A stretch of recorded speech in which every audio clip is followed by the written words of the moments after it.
Hello বন্ধুরা, তো আজকে রান্নাঘর থেকেই মিনি ভ্লগটা স্টার্ট করছি। তো বাসি কাজকর্ম হয়ে গিয়েছে, এর আগের ভ্লগগুলোতে তোমরা দেখতে পাবে সেই একই কাজ প্রতিদিনই করতে হয়। তো আজকে নিজের পছন্দ অনুযায়ী একটু খাবার বানিয়ে নিলাম, মেয়েকে স্কুলে টিফিনও দিয়ে নিয়েছি, দিয়ে এখন আগে ঘর দুয়ারে গুছিয়ে নেব। আর সকালের বাসি কাজকর্ম হয়ে গেছে, এবার ঘর দুয়ারে গোছানো, তারপর রান্নাবাড়ি হয়ে গেলে আর কি সব কাজ কমপ্লিট হয়ে যাবে। তো এদিকে গরম পড়ে গেল, বালা পোষ র্যাক এসবই উঠাতে হবে, আমি একা পারবো না। সঙ্গে একটু হাজব্যান্ড সঙ্গ না দিলে। এদিকে ঘর দুয়ার বিছানাটা গোছানো হয়ে গেল, সঙ্গে কিছু জামাকাপড় রয়েছে, সেই জামাকাপড়গুলো ভাঁজ করে নেব। এগুলো আর আগের দিনে কেচে নিয়েছিলাম।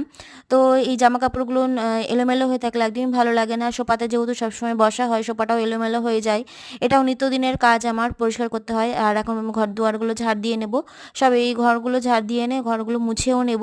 তারপরে এই তো পরিষ্কার হয়ে গেলে এদিকে অনেকটা শান্তি মনে হয়, রান্নাঘরে আরামে আর কি রান্না করতে পারবো নিশ্চিন্তে। এদিকে সব মোছা হয়ে গেল। আর আজকের মিনি ব্লগটা এই পর্যন্তই, টাটা।